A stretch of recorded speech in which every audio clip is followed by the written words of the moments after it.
Hello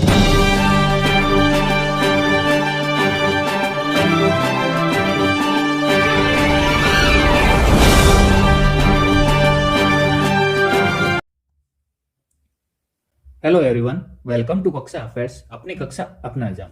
आज इस video lecture में हम डिस्कस करेंगे 31 जनवरी 2022 के करंट अफेयर के क्वेश्चंस के बारे में। साथ ही हम इन क्वेश्चन से रिलेटेड स्टैटिक जीके और जीएस के क्वेश्चन को भी डिस्कस करेंगे कि हमारे आने वाले एग्जाम में है वो करंट अफेयर से रिलेटेड स्टैटिक जीके के क्वेश्चन किस तरीके से है वो पूछे जा सकते हैं। तो बने रहेगा वीडियो के अंत तक, क्योंकि हम इस वीडियो में बहुत सारी चीजें हैं वो इंपोर्टेंट चीजें देखने वाले हैं। तो शुरू करते हैं पहला क्वेश्चन। फर्स्ट क्वेश्चन है, दक्षिण मोबुआंग किस राज्य का पहला ओडीएफ प्लस गांव बना है? ऑप्शन है त्रिपुरा, मिजोरम, मणिपुर, असम। तो करेक्ट ऑप्शन होगा आपका मिजोरम। मिजोरम का दक्षिण मोबुआंग गांव है वो मिजोरम राज्य का पहला ओडीएफ प्लस गांव बना है। अभी ये ओडीएफ क्या होता है? तो ओडीएफ की फुल फॉर्म होती है आपकी ओपन डिफिकेशन फ्री।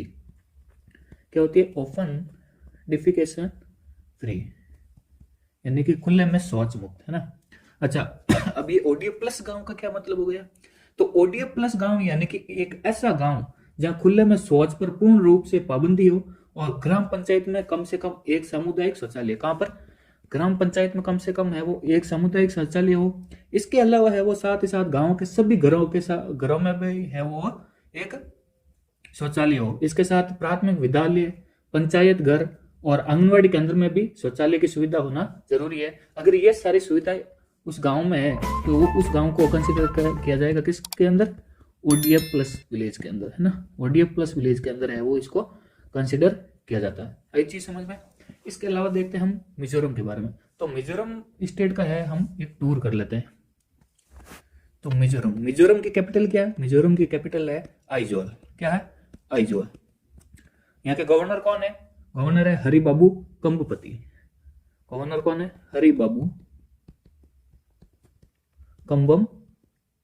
कंबमपति, है ना। और सीएम कौन है? सीएम है जोरामथंगा। कौन है? जोरामथंगा। अच्छा, इसका उच्च न्यायालय कहां पर है मिजोरम का? तो वो गुवाहाटी में, है ना। गुवाहाटी में है वो इसका उच्च न्यायालय। किसका? मिजोरम का। इसके अलावा आपको ध्यान में रखना है मिजोरम की प्रमुख राजनीतिक दल किस नाम से जाना जाता है? एग्जाम में पूछ लेता क्वेश्चन। तो मिजो नेशनल फ्रंट के नाम से। किस नाम से? मिजो नेशनल फ्रंट के नाम से वो जाना जाता है। मिजोरम में है दो इंपोर्टेंट नेशनल पार्क है, उसका नाम ध्यान रखना। एक तो है मरलैन। कौन सा है? मरलैन नेशनल पार्क। और इसके अलावा है फांगपुई। कौन सा? फांगपुई नेशनल पार्क है इसका सेकंड नेशनल पार्क। ये दो ही नेशनल पार्क है। कहां पर? मिजोरम में। इसके अलावा 8 वाइल्ड लाइफ सेंचुरी। कितनी है टोटल? 8 वाइल्ड लाइफ सेंचुरी, जिसका नाम है Dampa wildlife sanctuary, Khawnglung wildlife sanctuary, Lengteng wildlife sanctuary, Nagpur national wildlife sanctuary, Pualreng wildlife sanctuary, Tawi wildlife sanctuary, Thorangtlang wildlife sanctuary और टोकालो वाइल्ड लाइफ सेंचुरी। ये total 8 wildlife sanctuary कहां पर है?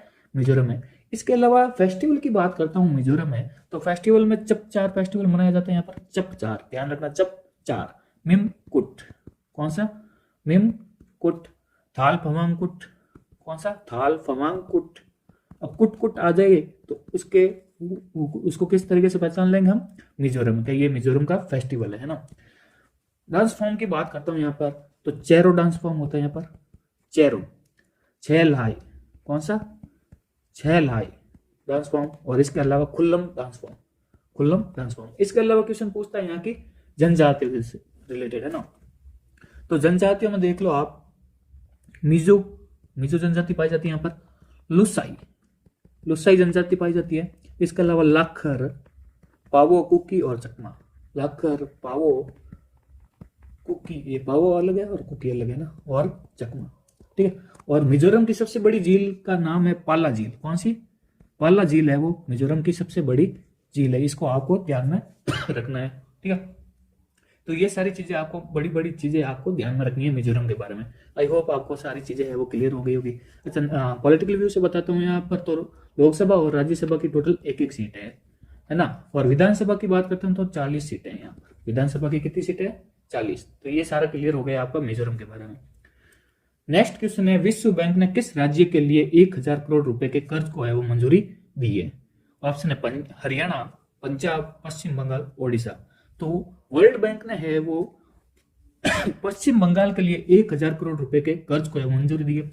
अब ये पश्चिम बंगाल को क्यों दिया है वर्ल्ड बैंक ने 1,000 करोड़ रुपए का? तो ये दिया है कोलकाता में अंतर्देशीय जल परिवहन अवसंरचना में सुधार करने के लिए है वो वर्ल्ड बैंक ने पश्चिम बंगाल को ये लोन दिया है। अब ये लोन सिर्फ डायरेक्टली पश्चिम बंगाल को दिया नहीं, तो पश्चिम बंगाल और भारत सरकार इन दोनों के सहयोग से ये इस डील को है वो इस परियोजना पर हस्ताक्षर किया है। तो टोटल कितने $105 मिलियन पर है ये समझौता हुआ है, यानी कि करीब $10.5 करोड़ की परियोजना पर हस्ताक्षर किए गए। अच्छा, इसकी परिपक्वता अवधि और कितने साल के लिए दिया गया और किससे लिया गया? तो ये लिया गया international bank for reconstruction and development से। कितना? $105 मिलियन के ऋण की है वो परिपक्वता अवधि है वो 7 साल की छूट अवधि के साथ 10 साल लिए, सॉरी 17 साल के लिए है।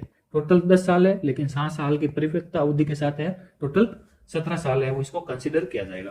तो ये सारी चीजें आपको ध्यान में रखना है। ठीक है, तो बात करते हैं हम पश्चिम बंगाल के बारे में। तो पश्चिम बंगाल का मोटा मोटा हम विजिट कर लेते हैं, क्या क्वेश्चन बन सकते हैं हमारे एग्जाम पॉइंट ऑफ व्यू से, स्टैटिक जीके से। तो पश्चिम बंगाल में नेशनल पार्क देख लेते हैं सबसे पहले। तो पश्चिम बंगाल में नेशनल पार्क है जलदापाड़ा नेशनल पार्क, जिसमें एक सींग वाले गैंडे पाए जाते हैं। उसके अलावा सुंदरबन नेशनल पार्क जो कि एक टाइगर रिजर्व भी है। और ये जो सुंदरबन नेशनल पार्क है इसमें है वो भारत, ये जो है भारत की सबसे बड़ी रामसर साइट है। कौन सी? सुंदरबन नेशनल पार्क, ध्यान में रखना। सुंदरबन नेशनल पार्क है वो भारत की सबसे बड़ी रामसर साइट भी है। इसके अलावा सिंगालीला नेशनल पार्क है, गोरुमारा नेशनल पार्क है, रायगढ़ वन्य जीव अभ्यारण्य है ना। कौन सा? Gorumara national park, Singalila national park, ध्यान में रखना। इसके अलावा बात करता हूँ महानंदा वाइल्ड लाइफ सेंचुरी, यहाँ पर holiday island wild life sanctuary है, चिंतामणि कर पक्षी अभ्यारण्य है और बक्सा tiger reserve wild life sanctuary भी है। इसके अलावा बात करता हूँ दार्जिलिंग का जो रेलवे स्टेशन है वो भारत का सबसे ऊंचा रेलवे स्टेशन कहाँ पर लोकेटेड है? पश्चिम बंगाल में। पश्चिम बंगाल के दार्जिलिंग का जो रेलवे स्टेशन है वो भारत का सबसे ऊंचा रेलवे स्टेशन है। तो ये सारी चीजें आपको ध्यान में रखना है मोटा मोटा वेस्ट बंगाल के बारे में। ठीक है, नेक्स्ट क्वेश्चन है किस टाइगर रिजर्व ने TX2 पुरस्कार जीता है? ऑप्शन है Jim Corbett, Mukundra hills, Sathyamangalam tiger reserve ने या फिर गिर टाइगर रिजर्व ने। तो ये जो TX2 पुरस्कार है वो जीता है सत्यमंगलम टाइगर रिजर्व ने। किसने? सत्यमंगलम टाइगर रिजर्व में। और ये कहां पर लोकेटेड है? तो ये लोकेटेड है आपका सॉरी तमिलनाडु में। कहां पर लोकेटेड है? तमिलनाडु में है ये लोकेटेड है। और इसको है वो क्यों दिया गया है? तो 2010 में है वो बाघों की संख्या दुगुनी होकर यहाँ पर 80 होने के बाद इसको है वो एक टाइगर रिजर्व किया गया था और इसी के लिए प्रतिष्ठित TX2 पुरस्कार है वो इसको दिया गया। 2010 में क्या हुआ कि जो टाइगर रिजर्व है उसकी संख्या दोगुनी होकर 80 हो गई है ना, दुगुनी संख्या हो गई यहाँ पर 2010 में। तो उसी के तहत है वो सत्यमंगलम टाइगर रिजर्व को पुरस्कार दिया गया TX2। अब इसके अलावा किसको मिला है? तो TX2 पुरस्कार है इंडिया के अलावा मिला है नेपाल के, किसके? नेपाल के बर्दिया नेशनल पार्क को। किसको? बर्दिया नेशनल पार्क को, ये ध्यान रखना, बर्दिया नेशनल पार्क को है वो ये मिला है। अच्छा, TX2 पुरस्कार कौन देता है, किसके थ्रू ये आता है? तो इसको हम ध्यान में देखते हैं। तो TX2 पुरस्कार है ये कंजर्वेशन एसोसिएशन टाइगर स्टैंडर्ड्स यानी कि CATS, इसके अलावा फाना एंड फ्लोरा इंटरनेशनल यानी कि FFI, ग्लोबल टाइगर फोरम यानी कि GTF, global tiger forum GTF, इसके अलावा IUCN के integrated tiger habitat conservation program यानी कि ITHCP के तहत, और Panthera, UNDP, the lion share, wild life संरक्षण सोसाइटी यानी कि वाइल्ड लाइफ कंजर्वेशन सोसाइटी, और WWF इनके द्वारा है वो ये टाइगर रिजर्व TX2 पुरस्कार है वो प्रस्तुत किया जाता है ना, ये ध्यान रखना है। तो इतनी सारी संस्थाएं है वो इकट्ठी होकर ये पुरस्कार है वो प्रस्तुत करती है। तो ये हो गया आपका पुरस्कार के बारे में और ये किसको मिला। तो बात करते हैं ये कहां पर है टाइगर रिजर्व, ये है तमिलनाडु में। तो विजिट कर लेते हैं हम तमिलनाडु की, किसकी? तमिलनाडु की कैपिटल है, कैपिटल क्या है? चेन्नई। क्या है? चेन्नई कैपिटल है इसकी। और तमिलनाडु का है वो लेटेस्ट डिस्ट्रिक्ट है मयिलादुथुराई। इसके अलावा बात करता हूँ गवर्नर की, तो यहाँ पर बनवारी लाल पुरोहित गवर्नर है। कौन? बनवारी लाल पुरोहित। इसके अलावा MK स्टालिन यहाँ के CM है। कौन है? MK स्टालिन CM है। नेशनल पार्क और वाइल्ड लाइफ सेंचुरी की बात करता हूँ तो यहाँ पर अन्नामलाई टाइगर रिजर्व है। कौन सा? Annamalai tiger reserve, Annamalai tiger reserve. Mudumalai tiger reserve, कौन सा? Mudumalai tiger reserve. मुकुर्ती राष्ट्रीय उद्यान, मुकुर्ती टाइगर राष्ट्रीय उद्यान। ग्रिजल्ड गिलहरी wildlife sanctuary, Kanyakumari wildlife sanctuary, कौन सी? Kanyakumari wildlife sanctuary Tamil Nadu में। सतकोशिया टाइगर रिजर्व, बहुत इंपॉर्टेंट, कौन सा? सतकोशिया टाइगर रिजर्व कहां पर लोकेटेड है? तमिलनाडु में। इसके अलावा फेस्टिवल की बात करता हूं तो यहाँ पर पोंगल, जल्लीकट्टू, पुथाड़ू, थाई पुसामी आदि पेरुकू है वो यहाँ के फेमस फेस्टिवल है। डांस फॉर्म की बात करता हूं तो भारतनाट्यम, भारतनाट्यम, कवादियट्टम, कवादियट्टम, मल्लियाट्टम, मल्लियाट्टम, कोलाट्टम, ये सारे के सारे है वो यहाँ के डांस फॉर्म है। अच्छा, पहाड़ियां पूछ लेता आजकल, तो पहाड़ियां कौन कौन सी इंपोर्टेंट है? जवादी की पहाड़ियां, गिन्नी की पहाड़ियां, कोलामलाई व पंचमलाई की पहाड़ियां, सेवराय की पहाड़ियां, कौन सी? जवादी की पहाड़ियां, गिन्नी की पहाड़ियां, कोलामलाई, कोलामलाई व पंचमलाई की पहाड़ियां। इसके अलावा सेवराय की पहाड़ियां, कौन सी? सेवराय की पहाड़ियां। तो ये पहाड़ियां यहाँ पर इंपोर्टेंट होती है। तो ये सारी चीजें मोटी मोटी आपको तमिलनाडु के बारे में है वो ध्यान में रखना है। नेक्स्ट क्वेश्चन है, एशिया गेम्स 2022 का आयोजन कहां होगा? ऑप्शन है रूस, श्रीलंका, चीन, जापान। तो करेक्ट ऑप्शन होगा आपका चाइना। चाइना में है वो एशियन गेम्स 2022 का आयोजन होगा। इसके अलावा बात करता हूँ चाइना की, तो चाइना है वो 3 बच्चों की नीति को हाल ही में मंजूरी दी है। कितने? 3 बच्चों की नीति को चाइना ने मंजूरी दी है। इसके अलावा मंगल मिशन के लिए छोटा हेलीकॉप्टर विकसित किया है। किसके लिए? मंगल मिशन के लिए छोटा हेलीकॉप्टर विकसित किया है। और हाल ही में वो 6 महीने के मिशन पर अंतरिक्ष यात्री दल को लॉन्च किया है। कितने महीने के मिशन के लिए? 6 महीने के मिशन के लिए अंतरिक्ष यात्री चाइना ने वो दल को लॉन्च किया है। अब बात करता हूँ चाइना स्पेस स्टेशन कितना। चाइना स्पेस स्टेशन का नाम क्या है? सेंजोउ 13। क्या नाम है? सेंजोउ 13। सेंजोउ 13 है वो चाइना स्पेस स्टेशन का नाम है। और चाइना ने हाल ही में ऐलान किया है कि वो अपना आर्टिफिशियल सन है वो बनाने वाला है, यानी कि अपना कृत्रिम सूर्य बनाने की घोषणा की है। किसने? चाइना ने। अपना कृत्रिम सूर्य बनाने की घोषणा की है चाइना ने। अच्छा, ओलंपिक 2022 का आयोजन कहां पर होगा? तो वो होगा बीजिंग, चाइना में। कहां पर होगा? बीजिंग, चाइना में वो ओलंपिक 2022 का आयोजन होगा। इंडिया और चाइना के बीच में कौन सी रेखा है? मैकमोहन रेखा, मैकमोहन रेखा। और अच्छा, चाइना ने हाल ही में है वो एक नया सीमा कानून भी लगाया है। सीमा कानून लगाया है चाइना ने हाल ही में। तो ये सारी चीजें आपको ध्यान में रखना है चाइना के बारे में।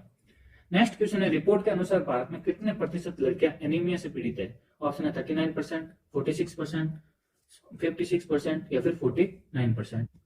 तो करेक्ट ऑप्शन होगा आपका 46% लड़कियां हैं वो भारत में एनीमिया से पीड़ित है। एनीमिया किसकी वजह से? तो खून की कमी की वजह से है वो एनीमिया रोग हो जाता है लड़की में। किसकी वजह से? खून की कमी की वजह से, है ना, कमी की वजह से है वो एनीमिया रोग हो जाता है। ये चीज आपको ध्यान में रखना है। नेक्स्ट क्वेश्चन है, किस देश के एयर एशिया ने अपना नाम बदलकर कैपिटल ए किया है? ऑप्शन है इंडोनेशिया, सिंगापुर, मलेशिया, चाइना। तो हाल ही में मलेशिया देश ने वो एयर एशिया से अपना नाम बदलकर कैपिटल ए किया है। क्या क्या है? Capital A. तो बात करता हूं मलेशिया की, तो मलेशिया की कैपिटल है कुआला लंपुर, कुआला लंपुर। और इसकी करेंसी है रिंगित। क्या है? रिंगित है इसकी करेंसी है। और ये एक एशिया महाद्वीप का है वो देश है। किस महाद्वीप का? एशिया महाद्वीप का देश है। ठीक है, ये चीज आपको ध्यान में रखना है। नेक्स्ट क्वेश्चन है, NIPER रिसर्च पोर्टल किसने लॉन्च किया है? ऑप्शन है नरेंद्र मोदी ने, अमित शाह ने, डॉक्टर मनसुख मंडविया ने या फिर राजनाथ सिंह ने। तो डॉक्टर मनसुख मंडविया ने है वो NIPER रिसर्च पोर्टल है वो लॉन्च किया है। नेक्स्ट क्वेश्चन, किस देश ने तेल रिसाव के कारण पर्यावरण आपातकाल की घोषणा की है? ऑप्शन है इराक, पेरू, अफगानिस्तान या फिर जापान। तो हाल ही में पेरू देश ने है वो तेल रिसाव के कारण पर्यावरण आपातकाल की घोषणा की है। अच्छा, बात करते हैं पेरू की, तो पेरू की करेंसी क्या है? सोल। क्या है? सोल। तो पेरू है वो साउथ अमेरिका महाद्वीप की है वो एक कंट्री है। किसकी? साउथ अमेरिका की। इसके अलावा इसकी कैपिटल की बात करता हूं तो कैपिटल है लीमा। कैपिटल क्या? लीमा। और करेंसी है सोल। और ये जो देश है इसका इंका नाम है, नाम की प्राचीन सभ्यता के लिए भी जाना जाता है। ये देश किसके लिए? इंका नाम की प्राचीन सभ्यता के लिए भी जाना जाता है। और ये पेरू में है वो टिटिकाका झील स्थित है। टिटिकाका झील स्थित है कहां पर है? पेरू में। और ये जो टिटिकाका झील है वो दक्षिण अमेरिका की सबसे बड़ी झील है। किसकी? दक्षिण अमेरिका की सबसे बड़ी झील है ये टिटिकाका झील। ये चीज ध्यान रखना आपको। ठीक है, तो ये सारी चीजें आपको पेरू के बारे में ध्यान रखना है। नेक्स्ट क्वेश्चन है, किस देश में ऑनलाइन सेफ्टी बिल लागू हुआ है? ऑप्शन है रूस में, चाइना, ऑस्ट्रेलिया, अमेरिका। तो करेक्ट ऑप्शन होगा आपका ऑस्ट्रेलिया ने है वो अपने देश में ऑनलाइन सेफ्टी बिल है वो लागू किया है। अच्छा, बात करता हूँ ऑस्ट्रेलिया की। तो ऑस्ट्रेलिया की कैपिटल है कैनबरा। ऑस्ट्रेलिया की कैपिटल है कैनबरा और इसकी करेंसी है ऑस्ट्रेलियन डॉलर। ऑस्ट्रेलियन डॉलर है वो इसकी करेंसी है।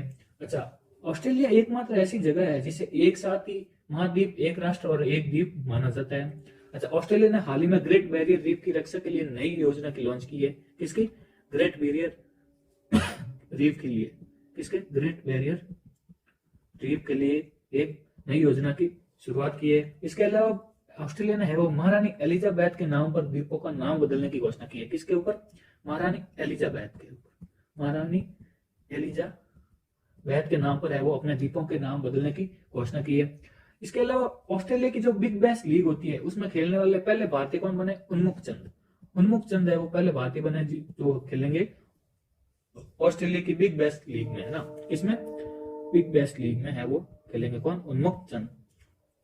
तो ये सारी चीजें आपको ऑस्ट्रेलिया के बारे में ध्यान रखना है, करंट अफेयर है। नेक्स्ट क्वेश्चन है, किस राज्य के पूर्व मुख्यमंत्री ने है वो पद्म भूषण पुरस्कार से इनकार कर दिया है? ऑप्शन है पश्चिम बंगाल, ओडिशा, आंध्र प्रदेश और कर्नाटका। तो हाल ही में है वो पश्चिम बंगाल के पूर्व मुख्यमंत्री ने है वो पद्म भूषण पुरस्कार से है वो इनकार कर दिया।